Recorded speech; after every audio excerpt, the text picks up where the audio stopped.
Oh yeah, just a little rope climb action, let's go. That was an accurate rope climb because he utilized the wall and uses his feet to climb across. That's the beautiful thing with climbing, is that you get to experience locations where there's no other humans there. What's up, you guys? I'm Ninja Natalie Duran, back here again today to check out this new game. I'm really excited to check it out. It's called Ghost of Tsushima. There's ninja climbing action in it, so let's check it out. You know, you would think I'd be like best aligned with this game, but they're real ninjas. They're trying to be stealthy. And I'm like an American ninja warrior. I'm like, look at me, I'm a ninja. So it's a little bit opposite, even though the name is the same. So this is kind of island off of Japan. And so far so good. It seems like even though he's ascending these combined bamboo sticks, it's like meant to be there. Ooh, I'm definitely claustrophobic, so I'm not down for that. I'd rather climb over the rock, but you know, we're here to save time. This is kind of honestly a little romantic too, with the leaves falling. Okay, I don't know where we're going, but we're going somewhere. Yeah, it was actually pretty accurate. When he's kind of going across disheveled and broken bridge, it seems like he's having a step first to test the structural integrity before he goes full blast force on that. Also, I always wonder what's like the functionality of capes whenever, you know, people have capes around. It gets caught in a lot of things. You know, like when you have your sweater tied around your waist and it gets snagged off of a tree. I could just imagine what happens when you're doing all these moves with the cape. Oh, that's beautiful, actually. Boom! Let's go. Okay, a little rock climbing action. Literally, sideways laches. Okay, so with these moves, you actually want to build momentum. He's kind of just going for it. If you're super freaking swole, it could actually go. Ooh, he made it to the Shinto Temple. This is beautiful. A little therapeutic. You know, just take a moment of meditation in between the game. Breathing exercises. Oh yeah, just a little rope climb action, let's go. There is actually specific techniques for swinging on a rope. You can't just jump to a rope. You really want to kind of gain momentum when you swing on a rope. Great, that's awesome. And also, if you have a swing rope and you have the rope before you're initiating the swing, you wanna lower yourself and take out all the slack before you make the swing. Because if you go and you have to catch yourself on the rope, it's gonna be super jarring and it's not gonna be fun. I've kind of done, you know, rock climbing by the ocean before. It seems really nice and relaxing, but actually you're fighting a lot of elements. The salt water, the moisture in the air really makes the rock super slippery, and there could be creatures and cracks, so that's something you have to think about. Nice! This is an accurate obstacle in Ninja Warrior 2 where, you know, it's a lot more difficult now, but early days in Ninja Warrior, there's a lot of rope swings and people would actually mess it up because they don't know how to swing on a rope. Grappling hooks are freaking awesome. It's not the most accurate in the way he's using it just because when you have a grappling hook, it stays there. You want it to stay there. And to get it out of the position, you're gonna have to get to the anchoring point and like yank it out. This game has a lot of Assassin's Creed vibes where there's a lot of climbing, ascending, solo, where I'm like craving another person. I think it's just because I'm in quarantine for a long time, I'm just craving like different humans in the world. Climbing's fun, but I swear to God, it's more fun when another person's there.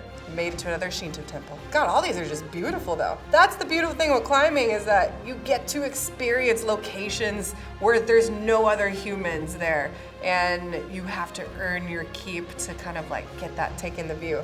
A lot of the times you would think rock climbers would want to wear gloves to protect the skin, but actually skin on skin contact for rocks is the best because you learn language of textures and cracks, and you have a lot better friction when your skin's kind of on a direct contact. And there's never really a skin tight glove that's tight enough. That cape looks great though, not that functional, but it looks great. Okay, it's really Mossy. He's running with a lot of confidence and he just jumped across oh yeah, hold on.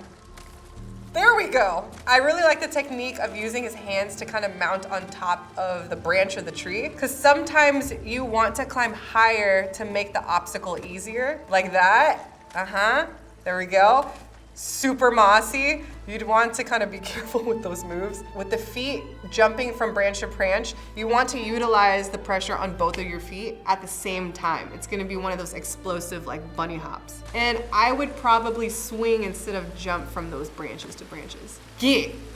Okay, and also, no, if you're ever gonna be climbing trees, you don't want them to be dead. This could be the winter, but there's greenery around, so this makes me think that these trees are dead. Dead trees, super freaking weak. So it's better to climb live trees, just try not to tear off the branches, you know, protect Mother Nature. But yeah, dead trees, no. It's actually pretty therapeutic. It's like a combination of calm hiking and aggressive swinging between rock face and rock face. But the landscape of this game is pretty accurate. I don't know any specific areas in Japan, but there's areas in Thailand where you have these straight wall features that you have dead vertical rock, and it's just amazing to climb. And when you call rock climbing over dead vertical rock into water, it's called free soloing. So that way you could do rock climbs without any gear, without any rope, and you just fall into water, which sounds easy, but it hurts a lot when you break the water tension. I've climbed in Thailand over probably like 30 feet of rock, and when you land into water, you're gonna wanna make sure you go feet first or break that water tension, or else you're gonna slap the water. So I could see that it's raining right now, and that's the sketchiest time to climb rock for two reasons. One, obviously wet, friction. But depending on the type of rock, each rock has different features. So the most dangerous rock to climb when it's wet is sandstone, because sandstone actually crumbles and turns into like a sponge. It absorbs water really easily, and when you have an edge of a rock, it could snap off immediately compared to if it was dry. Grappling hook, yeah! I'm trying to figure out what trigger release he has with his grappling hook though, unless he's just forfeiting grappling hook after grappling hook. Get a lot of Batman vibes from this, I like it. Ooh, also, note to self for anyone ever descending a rope, never slide down with your hands unless you want rope burn. It's gonna hurt so much. You have to climb hand under hand. Ooh, just a little wall traverse. I like it. This seems so difficult. His feet are also on bushes, and you don't know what's underneath that bush, and it's really slippery. Oh, tightrope, let's go. And if you ever tried tightrope before, you want to balance with your hands. So definitely that's a speed that's a little bit fast for anyone. Or the second technique is to go underneath the rope and climb it kind of like an army crawl way, which is safer, but you know, style points you gotta walk across. Hey, bear! There you go. He's grabbing each one with both hands. Sometimes if you have a big gap in between each climb, you want to utilize it by kind of reaching higher with one hand versus going at the same time. You have a better reach with your distance between your 2 points of your feet and your arms by grabbing it a dead point with one hand. We made it. Relaxing. It's interesting too, there's not a lot of music in this game, so it really puts you in like a real life situation. The graphics are amazing. I feel cold and wet right now, so I feel all the things.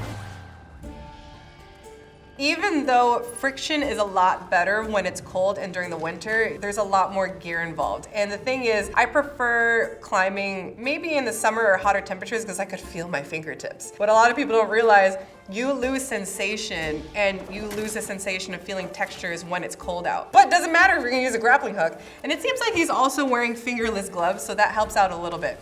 Ooh, with a little hop, skip, and a jump. All right, this is gonna be very hard because he's climbing in the freaking snow. Oh,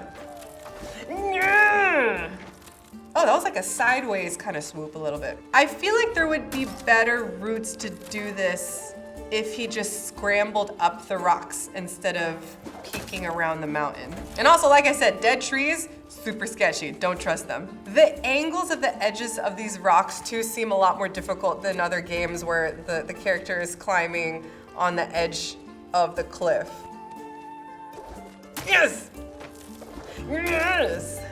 There is a technique to retrieve a grappling hook or something that you sling across with a rope, is if you whip it and then it can kind of shake it out of position. Usually when you throw a grappling hook, you kind of want to do like a lasso technique or like a swing technique and then release the slack and then reach your destination. This is kind of like I'm shooting it and I'm letting it go.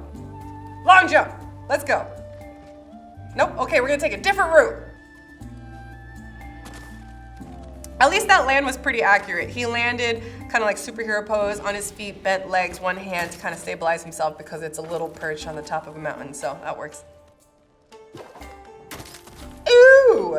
So there's a lot of work trying to get where he needed to go when he could have just did maybe a long jump on that broken bridge. Because if he's doing the grappling hook on the trees, I don't see why you can't just grapple hook across the way a little bit, you know? Yeah. That was an accurate rope climb because he utilized the wall and uses his feet to climb across.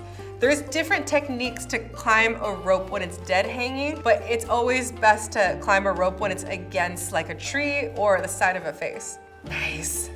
You gotta hope there's like a sauna in there at this point. All right, where are we going now? Jump! No, it's freezing, no thank you. These situations remind me you just put so much effort to climb a mountain or even just kind of snowshoe up a mountain. And then once you get to the top, you're like, I'm just gonna slide down. That's the best part ever, where you could just like let gravity take course. Oh my God. So that was actually like super calming and relaxing. The climbing moves were okay. It's very similar to Assassin's Creed, but the visuals were amazing. And the grappling hook, I feel like I need to try that out before I actually start talking crap about it. But I wanna know what you guys think about it. So check out Gameology on YouTube and Facebook and let me know. Oh yeah, let's go. It's called Ghost of Shenanigans. Tsushima. Tsushima, like a sushi. That's right. Yeah, it's one of those you better just not, girl. All right.